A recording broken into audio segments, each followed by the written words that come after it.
Irmãos, fiquemos todos em pé, por favor, durante uns momentos.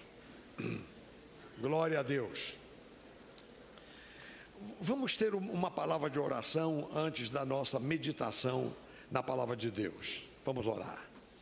Pai amado, Pai bendito, eu quero me colocar nas tuas mãos neste momento, para que tu me uses para transmitir esta palavra.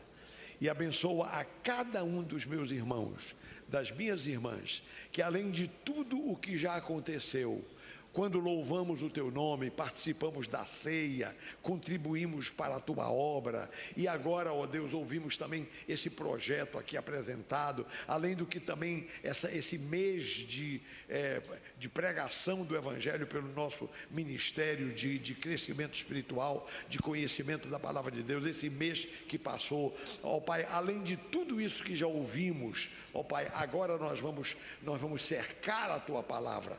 Eu peço que tu então trabalhes no coração de todos os meus irmãos, que tu me uses, que eu seja sucinto, seja direto, objetivo e que possa também comunicar a tua graça para os meus irmãos. Obrigado por tudo, meu Deus, eu te louvo, te agradeço e te bendigo em nome de Jesus, e todo o povo de Deus diga amém.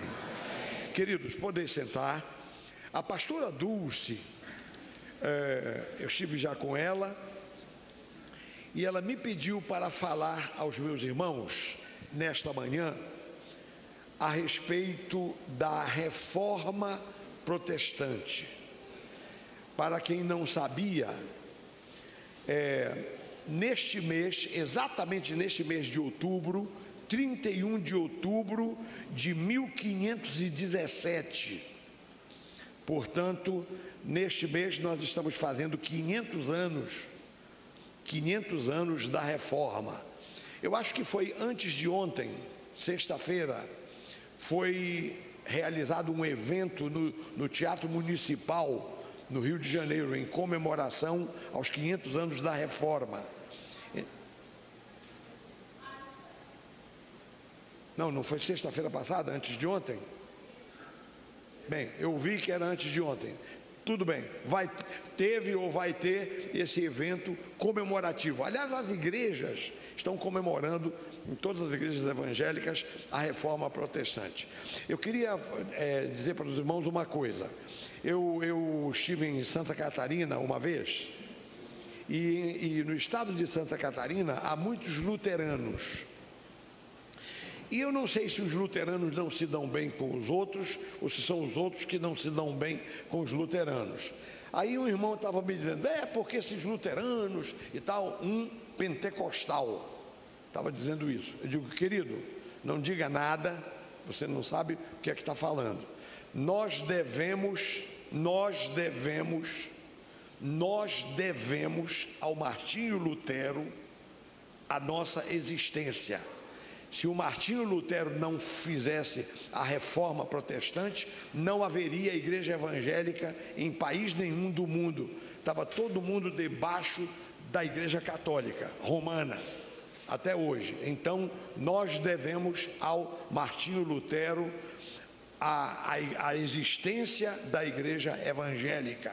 E agora que você ouviu, e se você está alegre com isso, dê glória a Deus. Glória a Deus e graças a Deus pela reforma protestante promovida pelo Lutero e pelos outros, Calvino, Zwinglio, João Hus e os outros que participaram também da reforma protestante naquela época, de 1517 para frente. Muito bem. Eu copiei aqui de uma enciclopédia uns dados que a pastora Dulce pediu para eu transmitir aos irmãos. E depois nós vamos fazer uma breve meditação na Bíblia dentro do assunto. Então é o seguinte, meus irmãos, quem era o Lutero? Olha só. Martinho Lutero, de origem camponesa, seus pais Hans Luther e a Margaret Lindemann. Então ele estudou em várias cidades, nasceu, e os pais, que eram de origem humilde, aspiravam dar ao filho uma educação aprimorada, fazendo-o advogado. Aí Lutero estudou em várias cidades e em 1501, com 17 anos de idade, ingressou na Universidade de Erfurt, na Alemanha, né? Ele é alemão, Lutero, onde então ele estudou os clássicos e se bacharelou em artes, lógica, retórica, física e filosofia. Depois ele concluiu o mestrado em matemática, metafísica e ética. Eu estou fazendo questão de ler isso porque eu não sei quem é do tempo antigo aqui, a gente chamava a segunda parte do primeiro grau de ginásio. Então eu estudei o ginásio e naquele tempo a gente estudava latim. E o nosso professor de latim era um padre. E o padre costumava dizer, falava de Lutero e tal. Lutero era um padre semi-alfabetizado, ou um padre alfabetizado. E eu não sabia de nada, não tinha argumento nenhum. Agora imagina aqui, Lutero não era alfabetizado coisa nenhuma, era um erudito, um homem da mais alta formação acadêmica, né? Tanto é que Lutero traduziu a Bíblia para o alemão, para a língua alemã. A Bíblia, o Novo Testamento do grego e o Antigo Testamento do hebraico. Outra coisa, na época de Lutero não existia língua alemã. O país era formado por muitos clãs, muitos grupos, e havia os dialetos. A língua alemã não existia como é hoje. Então, a tradução do Lutero da Bíblia ajudou a formar a língua alemã. Ele teve que pegar os vários dialetos alemães e aí colocou as palavras, e então o Lutero deu uma tremenda contribuição para a Alemanha no que diz respeito ao seu idioma, o alemão. Então não era analfabeto coisa nenhuma, o alfabetizado era um erudito tremendo, o Lutero. Muito bem. Aí quando foi em 1505, Lutero então ele passou por uma experiência. Aconteceram duas coisas na vida dele. Uma foi a morte repentina de um amigo, e também houve uma tempestade e um raio quase pega o Lutero. E ele então tomou um susto e resolveu buscar a Deus. E aí entrou para um mosteiro dos agostinianos. E ele se tornou monge agostiniano, né, de Santo Agostinho, né? Muito bem.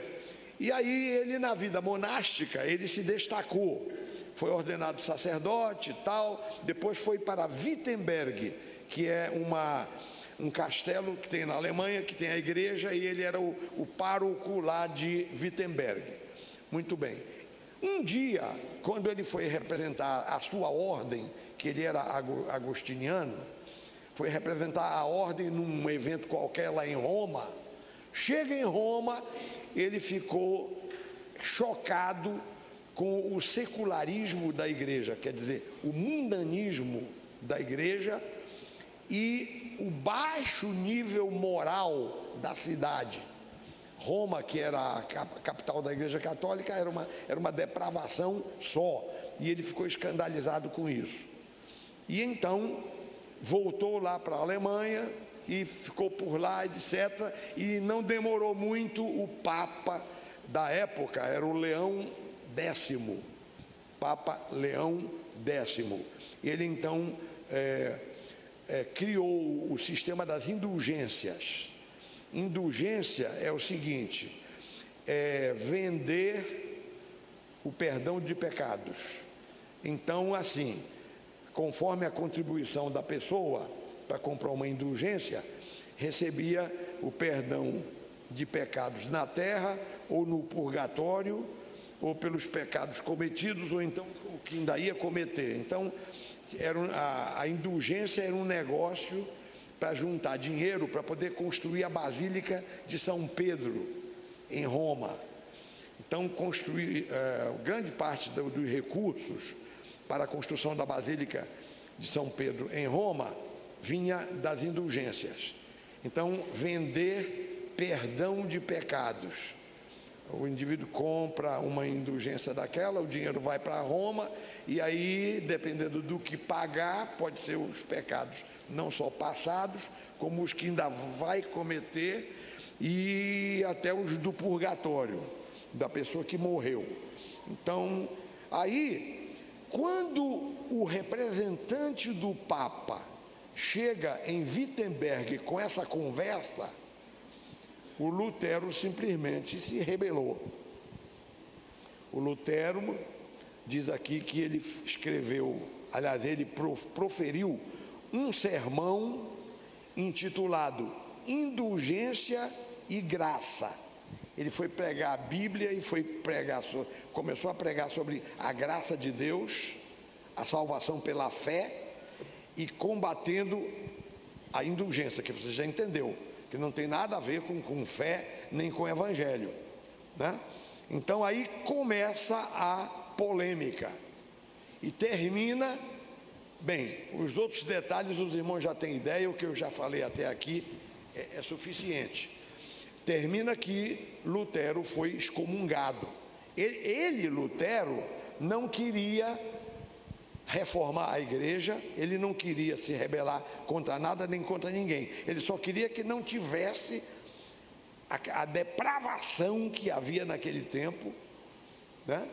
Ele só não queria, enfim, aquelas coisas lá, mas ele não queria promover uma divisão na igreja, ele não queria. Mas agora a coisa andou, e ele então escreveu as 95 teses.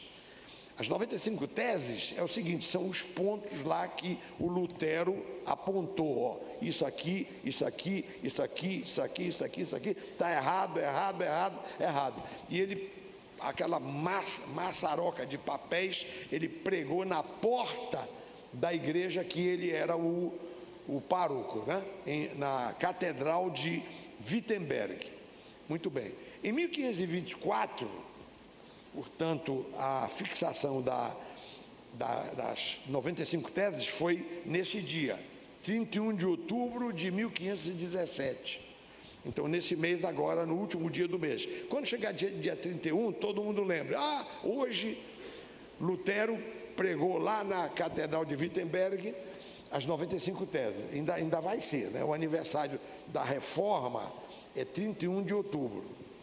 Mas já estão comemorando, né? Por aí, nas igrejas. Muito bem. Agora, para terminar esse comentário aqui, esse breve relato, eu queria só mostrar para os meus irmãos o seguinte. Primeiro, alguns dos princípios que Lutero defendeu, quer dizer, ele combateu na Igreja Católica e ele defendeu como princípio bíblico. É o que nós seguimos. Todos nós seguimos as teses de Lutero. Todos nós evangélicos. Por exemplo, tem 4 coisas que eu queria destacar aqui. 4 coisas. O sacerdócio universal dos crentes. Sacerdócio universal dos crentes. Sabe o que é isso? É o seguinte, é porque quem foi católico aqui sabe que o sacerdote é que representa a pessoa perante Deus. É o sacerdote que intercede pelo povo perante Deus. E o Lutero descobriu na Bíblia que cada crente é sacerdote de si mesmo perante Deus. É ou não é? Você vai direto a Deus, você não tem que vir, não é o pastor que tem autoridade de te representar perante Deus, orando a Deus. Não, cada crente vai direto a Deus, tá? Cada um vai direto. Então isso o Lutero viu na Bíblia e bateu contra. Esse se chama sacerdócio universal dos crentes. Outra coisa que o Lutero bateu, a autoridade exclusiva da Bíblia. A Igreja Católica, ela tem as decretais, as encíclicas, as cartas apostólicas, uma série de documentos que os papas produzem, e esses documentos muitas vezes batem contra a Bíblia. O bispo Roberto, ele andou lá numas conversas com o Vaticano, não sei quem se lembra disso. Teve um tempo aí que o bispo Roberto pertenceu a um diálogo com o Vaticano. Depois ele desistiu, porque não adianta. A Igreja Católica, você não vai mudar essa Igreja Católica. Então, lá o bispo Roberto então contou para nós que os padres lá do diálogo diziam para ele: vocês protestantes têm só esse negócio de Bíblia, o negócio de vocês, tudo é Bíblia, Bíblia, Bíblia. E as nossas tradições, e as nossas encíclicas, as encíclicas papais, como é? Né? Aí o bispo diz assim: olha, a palavra de Deus, Jesus disse assim: vós anulais o mandamento de Deus com a vossa tradição. Então a tradição que vai mudar a Bíblia, fora com essa tradição. Nós não queremos essa tradição. Os irmãos estão entendendo? Nós vamos concordar com tradição que contraria a palavra de Deus? Então, para nós é Bíblia mesmo, é Bíblia, Bíblia, Bíblia. Isso aqui que é a palavra de Deus. Amém, meus irmãos? É a nossa base, a nossa regra de fé e prática. Então, o Lutero bateu em cima disso. A autoridade exclusiva da Bíblia em questões de fé. Esse foi um segundo ponto. O terceiro ponto que o Lutero bateu foi assim: a pessoa salvadora de Cristo. A pessoa salvadora de Cristo. Quer dizer, Jesus é o nosso único e suficiente Salvador. Por que ele bateu com isso aí? Porque a Igreja Católica diz que Maria é co-salvadora. Maria também é salvadora. As orações aos santos também salvam. Né? A pessoa vai para o purgatório, celebra missas aqui e tal, e tira a alma do purgatório. Primeiro que purgatório não existe. E se existisse, duvido que ia tirar. Porque não existe salvação depois da morte. Então, portanto, Lutero enfatizou: não, olha, a gente se salva pela fé neste mundo, não é no outro, é aqui na terra, enquanto a gente está aqui, pela fé, e quem é o nosso Salvador é Jesus, porque só Ele morreu na cruz para nos salvar, só Ele derramou o seu sangue para nos salvar. Então essa era a mensagem do Lutero. Imagina, naquela época. Então ele foi excomungado mesmo, e ele teve que fugir e teve que ser protegido, e houve uns príncipes lá da Alemanha que se converteram ao Evangelho e protegeram o Lutero, senão teriam matado ele. Teria sido mais um mártir. E finalmente, uma quarta coisa aqui: a justificação pela fé. Quer dizer, é o que nós vamos falar agora. Eu vou aproveitar, pegar isso aqui e vamos fazer uma pequena meditação sobre a justificação pela fé. Então, meus irmãos, aí está as 4 doutrinas, entre outras, básicas que o Lutero levantou: o sacerdócio universal dos crentes, a autoridade exclusiva da Bíblia em questões de fé, a pessoa salvadora de Cristo e a justificação pela fé. Quer dizer, nós somos justificados não por obras, mas pela fé em Jesus. Então, agora uma outra coisa que é dito aqui é o seguinte: Lutero só admitia 2 sacramentos. A Igreja Católica parece que tem 7 sacramentos. Então Lutero bateu que só tinha 2, é o batismo e a ceia. E é ou não é? É ou não é? A gente só tem 2 ordenanças, 2 sacramentos, é o batismo e a ceia. Só a Igreja Evangélica só tem 2 sacramentos: batismo e ceia. Amém? Muito bem. Então a teologia católica romana, ela gira em torno da salvação por obras. Não é salvação pela fé, é salvação por obras. Presta atenção, a igreja só fala em penitência. Faça penitência. Aí rezar tantos Padre Nossos, tantas Ave Marias e tal, e tem outras penitências piores, subir escada de joelhos lá na Nossa Senhora da Penha. No Nordeste eles se autoflagelam com chicote nas procissões, no Nordeste do Brasil. Nas Filipinas também fazem isso, né? Então é um evangelho meio voltado para obras e não para a fé, para a graça de Deus. E pronto, então é isso aí. A missa, por exemplo, a missa é uma das coisas que mostra o evangelho, ou por outra, mostra a salvação por obras. Porque tem uma coisa curiosa na missa que muita gente não sabe. O padre, quando ele está fazendo a missa, ele está literalmente repetindo o sacrifício de Jesus na cruz. Ele está repetindo literalmente o sacrifício de Jesus na cruz. E, no entanto, a Bíblia diz que Jesus morreu uma só vez, não todas as vezes. Então, quando nós celebramos a ceia, por exemplo, quando nós celebramos a ceia, nós estamos matando Jesus de novo? Ninguém aqui está celebrando. Celebramos a morte de Jesus, mas em memória, não que a gente esteja repetindo a morte de Jesus, derramando o seu sangue ou flagelando a sua carne. Amém, meus irmãos? Isso aqui é uma briga séria. Isso aqui é briga de gente grande. Essa briga aqui do Lutero arranjou. Ele não sabia que ia resultar no que resultou. Um cisma na igreja, uma divisão, e tinha que haver mesmo. Porque se não houvesse essa divisão aí, nós hoje não teríamos conhecimento dessas coisas.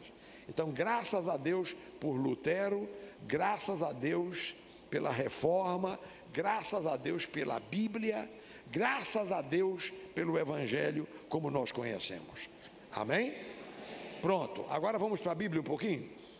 Vamos um pouquinho para a Bíblia? Eu não queria cansar os irmãos. Eu perguntei ao pastor André, como é que a gente vai fazer? Fazemos uma oração e vamos embora para casa. Ele disse, não, a pastora Dulce disse que o culto pode ir até meio-dia, mas eu não pretendo ir até meio-dia, né? Nós estamos já já passamos de 2 horas de culto, quase 2 horas e meia. Então, vamos meditar um pouquinho na palavra.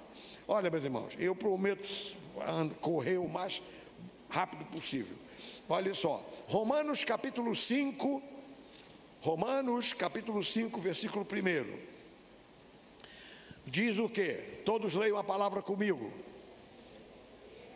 Romanos 5, 1. Vamos ler? Justificados, pois, mediante obras, mediante a fé. Mediante obras, não. Assim, sabe o que é o negócio da obra? É assim, a pessoa dizer, eu venho de uma boa família, eu não sou tão ruim assim não, eu sou gente boa, eu tenho uma boa formação, eu tenho a minha religião. Isso tudo é obras. Agora, a fé não, é dizer assim, eu sou um miserável pecador, e Jesus teve misericórdia de mim e me salvou. E eu creio em Jesus, e pela fé eu recebo a minha salvação. Eu não mereço nada, porque esse negócio de obras leva para merecimento. Eu vou adiantar umas coisas aqui. Tinha há muito tempo, há muitos anos atrás, um líder espírita, Dr. Pena Ribas. Eu ouvi o Dr. Pena Ribas muitas vezes, não uma nem duas, muitas vezes, dizer em programa de televisão. Ele dizia assim, nada de fé, nada de graça, nada de graça de Deus, nada disso. O negócio é por obras. Você tem que merecer, você tem que fazer por onde. Contrário totalmente à palavra de Deus. O que é que Jesus disse? Ninguém subiu ao céu senão aquele que desceu do céu, isto é, o Filho do homem que está no céu. Em outras palavras, ninguém vai para o céu se de lá não descer alguém que puxe a gente para lá. Porque você querer ir para o céu por sua conta, você não vai. Tem que ser pela fé em Jesus. Jesus é o único. Essa é a briga, meus irmãos. Essa é a discussão. Ela é elementar. É que a gente não presta atenção. Nós estamos aqui na nossa liberdade, na nossa alegria. Agora, se você for debater, você vai pegar a teologia católica romana e vai debater, porque tem uma coisa: os católicos hoje estão muito esclarecidos. A Bíblia está muito divulgada. Eu fui ver na internet algum comentário sobre a reforma. O que é que eu encontrei lá? Por exemplo, alguns comentaristas católicos que eu li, não tem ninguém dizendo: o Lutero é um herege, Lutero, como diziam naquele tempo. Lutero é um herege, está pregando doutrina falsa. Não, diz assim: não, realmente a igreja estava vivendo um período de grande depravação, a igreja passou por muitos problemas e tal, e realmente o Lutero tinha razão. Agora, ele não precisava exagerar, sair da igreja. Não, ele não quis nem sair da igreja, ele foi expulso, ele foi excomungado. E foi expulso, ele não quis sair da igreja. Agora, não tem mais jeito. Agora, nós estamos com o evangelho aqui e a igreja católica continua lá na deles. Então, continuem lá. E nós estamos aqui. Glória a Deus. Então, olha só.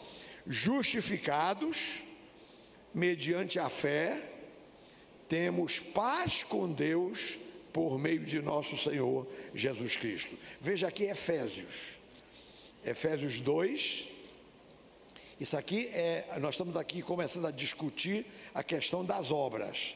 Olha aqui, Efésios capítulo 2, de 8 a 10. Como é que diz a palavra? Porque pela graça sois salvos, mediante a fé.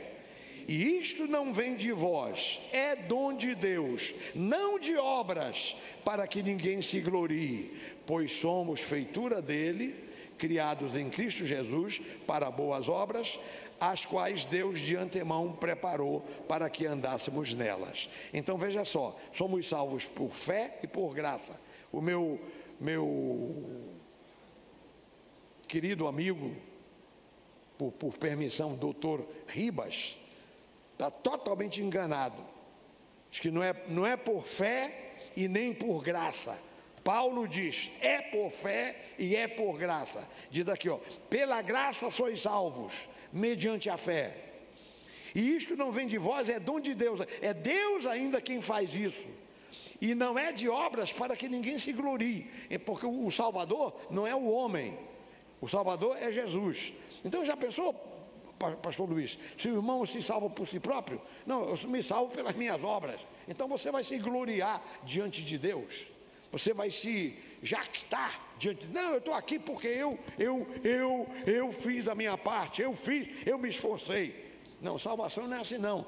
O homem é um pecador miserável, condenado ao inferno, e nós só somos salvos pela misericórdia de Deus, pela bondade de Deus. Só isso.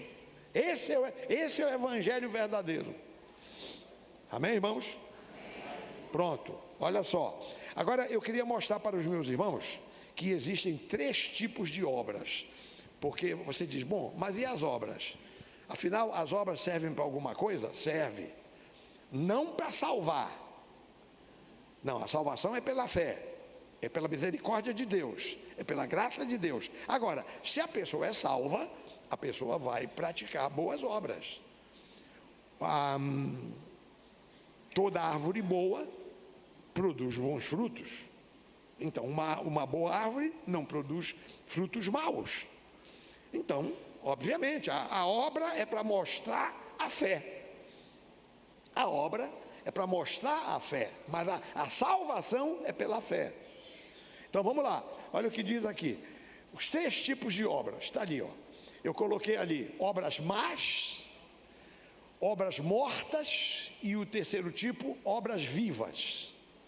Olha só, então, repita comigo.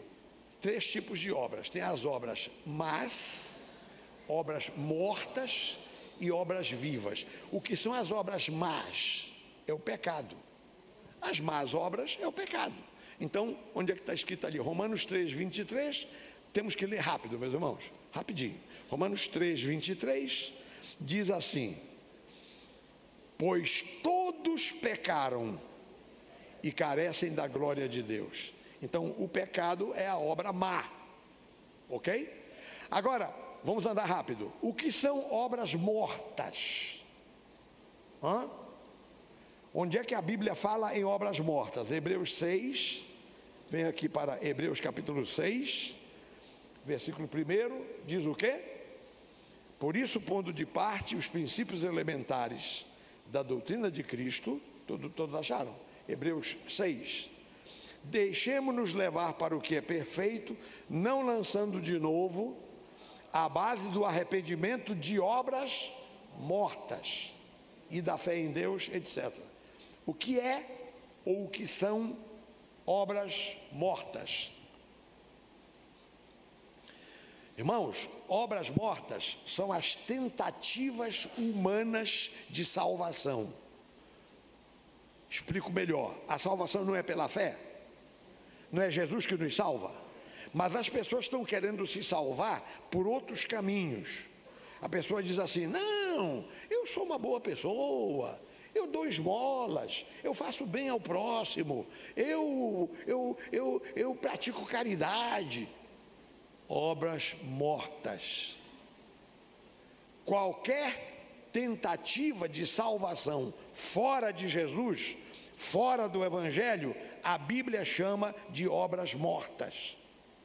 Então, por exemplo, está aqui, ó, esse texto logo a seguir, Mateus capítulo 3.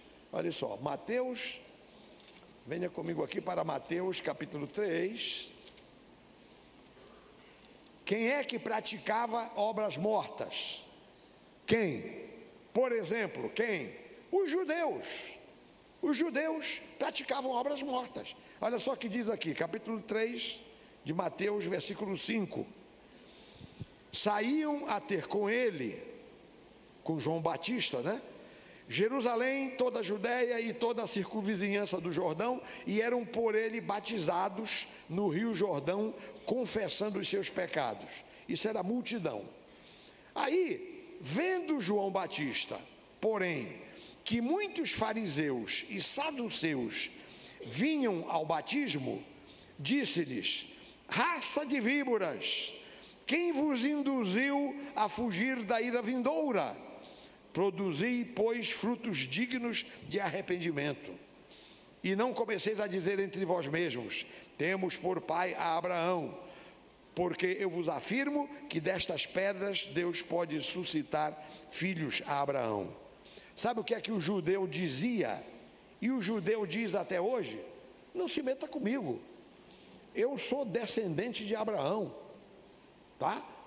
A minha religião, Moisés recebeu a minha religião no Monte Sinai.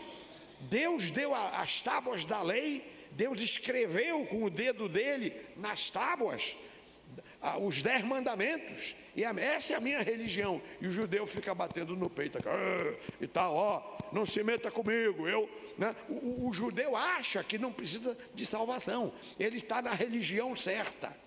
O que é que a Bíblia chama para isso? Obras mortas. Não vale nada. Quem é o Salvador, meus irmãos?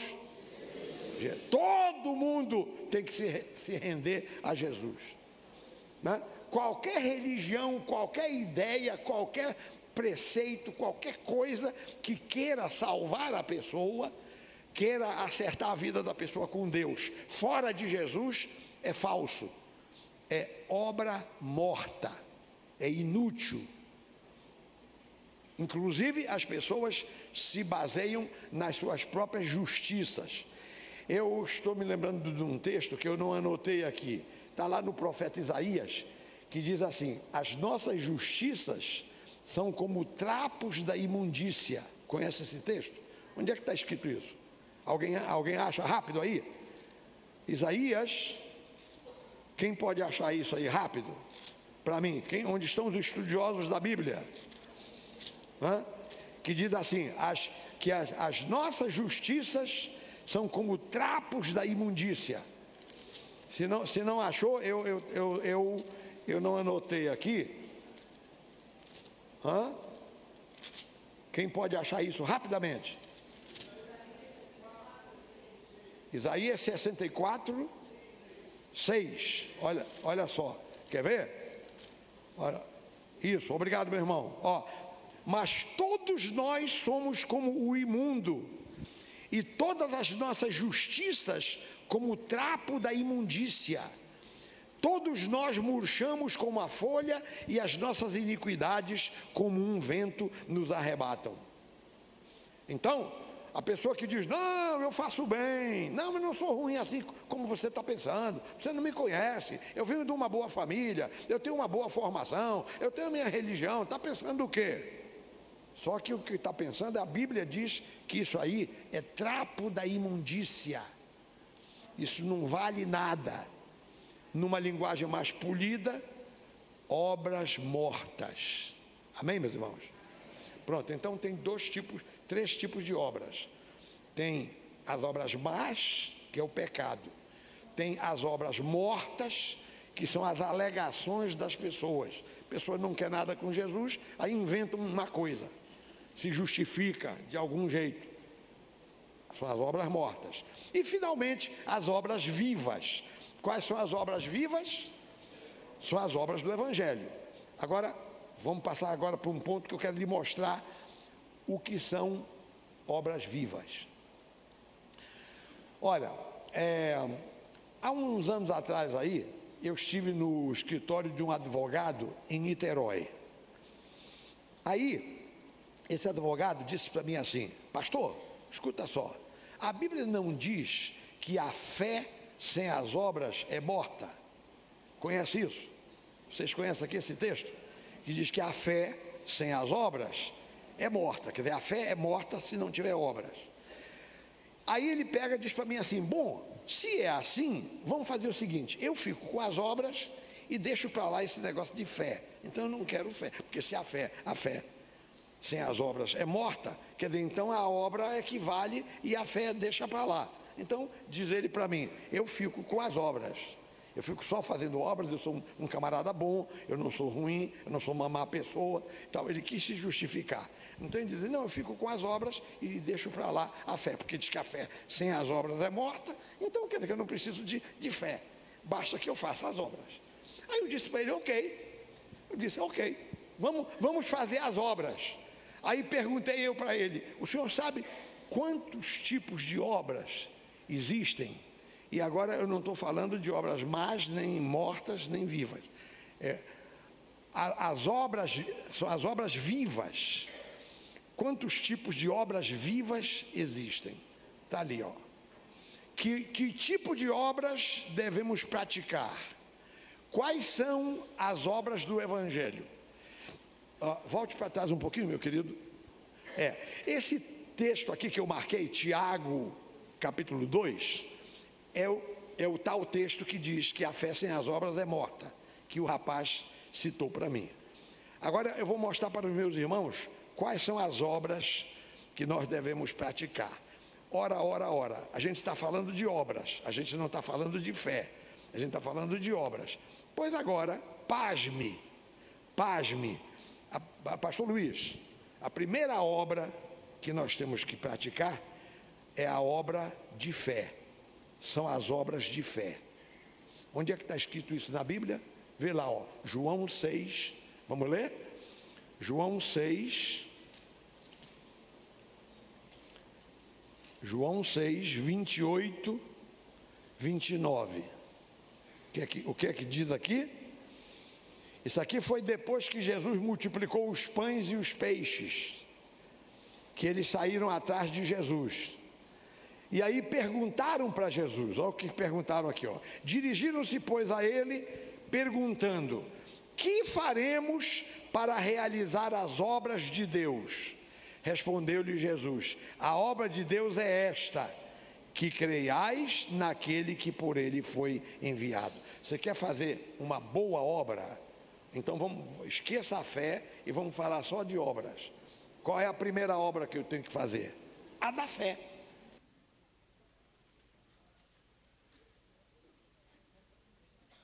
você não pode escapar da fé. A primeira obra é exatamente essa. Que faremos para realizar as obras de Deus? Aí Jesus responde: a obra de Deus é esta, que creiais naquele que por ele foi enviado. Então todo mundo que acha que obras é isso, obras, ó, a primeira obra que você tem que fazer é exatamente crer em Jesus. Amém? Então são as obras de fé, é crer em Jesus. A segunda obra são as obras de santidade. Olha o que diz Tiago, e eu acho que com isso eu termino. Tiago capítulo 1, venha comigo aqui, Tiago capítulo 1, versículo 27, diz o quê? Leia comigo. A religião pura e sem mácula para com o nosso Deus e Pai é esta: visitar os órfãos e as viúvas nas suas tribulações e a si mesmo guardar-se incontaminado do mundo. Então, aqui está falando de caridade, sim senhor, está falando de ajudar o próximo, mas está falando também e principalmente da questão do pecado. Afastar-se do pecado, crer em Jesus. Portanto, mais uma vez nós vemos aqui as obras de fé. Olha só, a religião pura e sem mácula é esta: visitar os órfãos e as viúvas nas suas tribulações e a si mesmo guardar-se incontaminado do mundo. E agora, para concluir, a terceira obra que a gente tem que praticar são as obras de amor. Agora, vamos ver como é que são essas obras de amor. Primeiro aos Coríntios, capítulo 13. Leia comigo, por favor. Olha só. 1 Coríntios, capítulo 13. Vamos ler do primeiro versículo. Ainda que eu fale as línguas dos homens e dos anjos, se não tiver amor, serei como o bronze que soa ou como o símbolo que retine. Ok, aqui está dizendo que eu tenho que praticar obras de amor, eu tenho que ter amor. Depois a gente vai ver o que é o amor. Versículo 2: ainda que eu tenha o dom de profetizar e conheça todos os mistérios e toda a ciência, e ainda que eu tenha tamanha fé a ponto de transportar montes, se não tiver amor, nada serei. Ok, muito bem. Agora, versículo 3: e ainda que eu distribua todos os meus bens entre os pobres, e ainda que entregue o meu próprio corpo para ser queimado, se não tiver amor, nada disso me aproveitará. Portanto, as obras de amor que a palavra de Deus fala é muito mais do que só cuidar dos pobres, cuidar das viúvas, distribuir comida, os bens entre os pobres e até entregar o corpo para ser queimado. O que é? Muita gente não sabe o que quer dizer isso. É porque naquele tempo os cristãos eram queimados nas fogueiras, eram martirizados. E poderia ser que algum irmão, por um ato de amor, quisesse morrer pelo outro, morrer no lugar do outro. Então, que eu entregue o meu corpo para ser queimado, quer dizer, no lugar do outro. Então, isso é um ato de amor, inegavelmente, mas aqui Paulo está dizendo que o amor é muito mais do que isso. O verdadeiro amor as verdadeiras obras de amor vão além de distribuir os bens entre os pobres. Tem muita gente aí que faz obras de caridade só para acalmar a sua consciência. Tem muita madame aí rica da alta sociedade lá, que os pecados são tantos que parece que para acalmar um pouco a consciência vão lá, fazem feira de caridade e qualquer coisa assim. Quer dizer, a obra de Deus não é operada dessa forma. Não é operada dessa forma. O negócio é a pessoa reconhecer os seus pecados, aceitar Jesus como Salvador, se arrepender, mudar de vida. Isso é que é o Evangelho. Pois bem, vamos continuar a ler. Olha, o que é o amor? O amor é isso aqui, ó. O amor é paciente, é benigno, O amor não arde em ciúmes, não se ufana, não se soberbece, não se conduz inconvenientemente, não procura os seus interesses, não se exaspera, não se ressente do mal, não se alegra com a injustiça, mas regozija-se com a verdade. Tudo sofre, tudo crê, tudo espera, tudo suporta, até aqui. Isso é o amor. Então, meus queridos irmãos, aí está. Nós estamos diante de assuntos espirituais, né? Então, o Evangelho, portanto, ele não reside, ele não se circunscreve a obras, a coisas que as pessoas possam fazer. O Evangelho, ele funciona na base da experiência com Deus. É por isso que nós só batizamos pessoas convertidas. Só entra como membro da igreja uma pessoa convertida. Chega uma pessoa aqui cheia de pecados, né? Pecado de tudo quanto é jeito, né? Entra um homossexual aqui, uma lésbica, uma prostituta, um adúltero, né? Um ladrão, um assassino. Para Deus tudo tá na mesma linha, tudo a mesma coisa. Tudo é pecado. Aí o que é que a pessoa tem que fazer? Se arrepender, pedir perdão a Deus, mudar de vida. E aí a pessoa vai ter a salvação, né? Vai ter a salvação.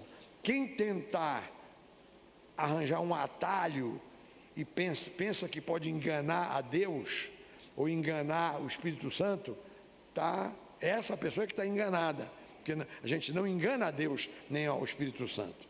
Então é isso, meus irmãos. Para concluir, essa foi a polêmica do Lutero, porque na época a Igreja Católica vendia indulgências, vendia perdão de pecados. E, se eu não estou enganado, de vez em quando ainda fazem isso. Hoje tem um papel aí, um documento que a pessoa prega na parede, assinado pelo Papa, com uma indulgência tal, assim. Não sei se vocês já viram isso, mas eu já vi. Ainda hoje fazem isso, mas não é com perdão, não é com tanta frequência. Ali na verdade, era uma campanha financeira para construir a Basílica de São Pedro, em Roma. Aí, portanto, eles estavam vendendo aí a granel, aí as tais das indulgências. Mas que há pessoas que dão contribuições para a Igreja Católica e que recebem uma espécie de perdão de pecados a posteriori, isso acontece. Isso existe, sim. Isso não acabou, não. Então nós somos contra isso. A salvação não é por dinheiro, a salvação não é pelo mérito da pessoa, a salvação não é por nenhuma outra maneira a não ser pela nossa fé no Salvador, que é o nosso Senhor Jesus Cristo. Amém, meus irmãos? Que Deus nos abençoe. Vamos ficar em pé, vamos encerrar.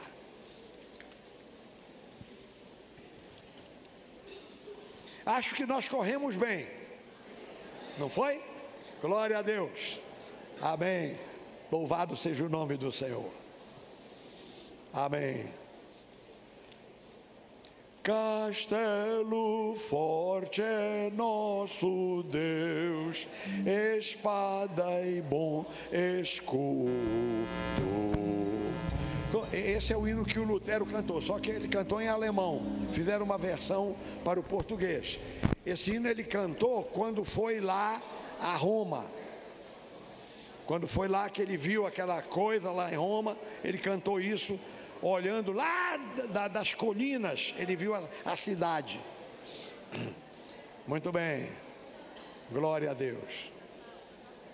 Amém, gente. Vamos cantar uma coisa alegre aqui para terminar o culto. Amém? Façamos oração, vamos cantar um corinho e vamos embora para casa. Curve a sua cabeça, feche os seus olhos, vamos orar. Pai amado, Pai bendito, eu quero te agradecer, meu Deus, pela nossa salvação. Eu quero agradecer porque se a salvação dependesse das nossas obras, nós jamais seríamos salvos, porque não há ninguém bom aqui, ninguém aqui que possa apresentar alguma coisa tão extraordinária perante o nosso Deus. Eu quero te agradecer, meu Deus, porque a salvação é pela fé e pela graça. E nós te damos graças, porque tu mandaste Jesus ao mundo, ele que é o dom da graça, o nosso Salvador. Eu te agradeço, meu Deus, porque nós somos salvos pela fé, porque sabendo que é assim, nós cremos. Recebe, Pai, portanto, a gratidão do nosso coração. Toda honra, toda glória, todo louvor a Ti seja devido.